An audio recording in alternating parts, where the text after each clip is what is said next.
So did Binance really do the unthinkable when it comes to Kaspa? We have some very interesting things to talk about in today's video. But remember, nothing here is financial advice. Make sure you guys do your own research because I can always be wrong. Now, before I get into the video, for anyone looking for a great crypto exchange that's been around for over 13 years, make sure you check out my link to BTCC. You get 10% bonus on first-time deposits, extra bonuses up to $10,000, no VPN, no KYC. If you're someone that trades using leverage, you get to use up to 500x leverage. The link will be in my description down below for anyone that is interested in that. Now, let's kick things off by taking a look here at the crypto bubbles. Now, as we can see, most of these coins are in the red today. Today's a red day, a cool-off period, which isn't all that bad. I mean, some coins have taken a real hit, like Picoin down over 20%. But most of these coins that we're seeing, they're down like 4%, 1%, 6, 7%. And it's just a cool-off period, in my personal opinion. Like, there need to be some sort of retracements, considering that over the last like month or so, like these coins have really just been exploding. People's been making all sorts of great money in the crypto space over the last month. So this is just a little bit of a breather in my personal opinion. Bitcoin is still over 100K. We see the fear and greed index sitting at 73 greed. So it's getting closer and closer towards that extreme greed, but we're not quite there yet, which is fine, right? But before I get into Binance and what's going on with the news, all that type of stuff, right? Let's start off by taking a look here at something interesting. Well, not interesting, but something more positive. So top altcoins for 2025, and they named a few, and Kaspa being one of them. Now, what I've realized is ever since Kaspa's upgrade, the Crescendo hard fork, I've realized that a lot more people have been making articles about it. So I honestly believe this is just the beginning of what's to come for Kaspa. Okay. Now, in this article, they talk about how the Crescendo upgrade went live on May 5th, boosting block output from 1 to 10 blocks per second. And then they spoke about how traders are showing strong interest. The fear and greed index is at 70, indicating high confidence. The upgrade isn't just visual, it improves how the chain works, making it a better option for DeFi and other use cases. Also, larger wallets show buying activity, likely anticipating new exchange news. New exchange news. Well, we have a potential crypto.com that could happen, right? And then to end things off, it says, with its fair valuation and ongoing tech progress, Casper stands out among the top altcoins of 2025. Its fast and secure network is ready for more adoption as activity grows. So yeah, Kaspa is definitely moving in the right direction, even though the price hasn't really been reflected all that much, but we're slowly inching our way back up. Kaspa is currently sitting at 12 cents with a market cap of 3.16 billion. The volume is actually down on the day, down 42%, but same with a lot of other altcoins as well. The total volume is 126 million there. Obviously, the same exchanges, we haven't gotten anything as of recently, like no Binance, no Coinbase. Really and truly, that's the only exchanges that everyone is looking out for. But could this be the big year for Kaspa? Because if you take a look here at this chart, Kaspa had been trading sideways for an extended period of time from mid-December all the way up to mid-December of 2023. All the way up to mid-December of like 2024, Kaspa was basically just trading sideways. So it's about time that Kaspa finally starts to make its way up and make new all-time highs and just make people an insane amount of returns. But Binance needs to pick Kaspa up for their spot listing, not just future listing.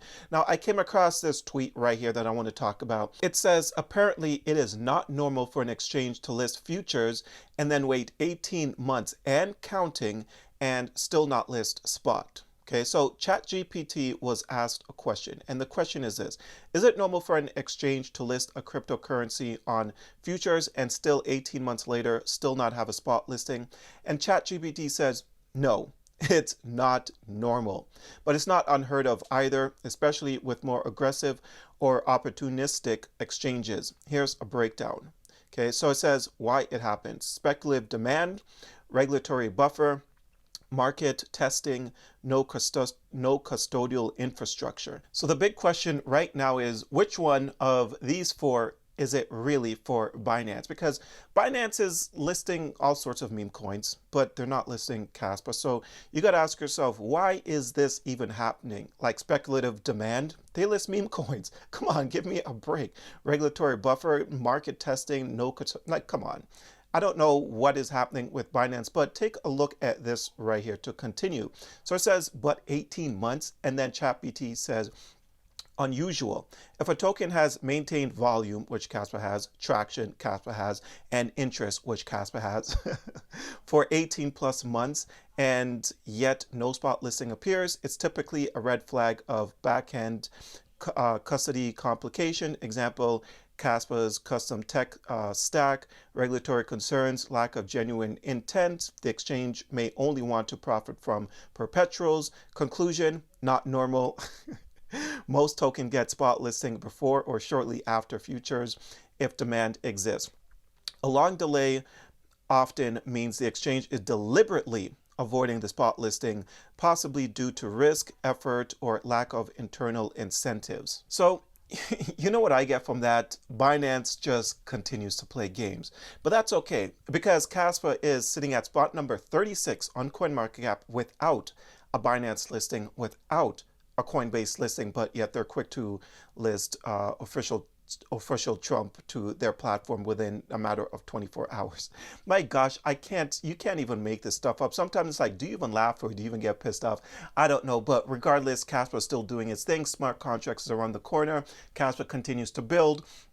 And eventually, they're just going to have way too much pressure to list Caspa to the point where they're just going to list it. Coin is going to fly, and the ultimate FOMO is going to kick in. And I'm just waiting patiently for that time to come. I am not sweating about the price whatsoever, and mainly because I know what I hold. When you know what you hold, because you've put in the work, you took the time to actually do your research, then you don't really sweat with the daily day-to-day volatility. You know, when Casper came all the way down to 5 cents and some people abandoned the project, they sold, they ran for the hills, they thought Casper was going down to 1 penny or even maybe even below, and now Casper just bounced back. It all just depends on what you hold. Do you believe in what you hold? And I tell you guys this all the time, just because I believe in it doesn't mean that you need to believe in it. Just make sure you guys do your own research at the end of the day.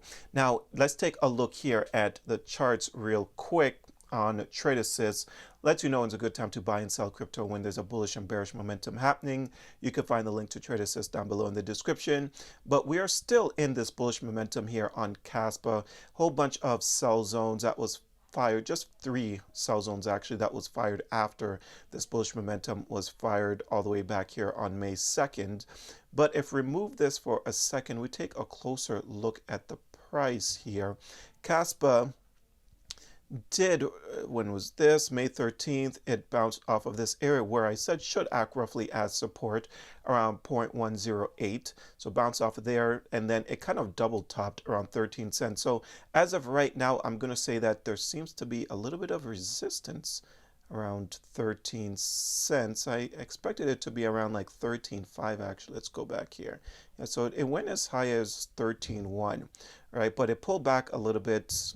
Recently just went down to 11.7. So that's not anything to necessarily be concerned about, but I do see a scenario where we could actually double bottom around 0.108. All right, so 10.8, I can see a scenario where Caspa could come back down here to retest that support level before start making its way back up. And right now we're at 12 cents.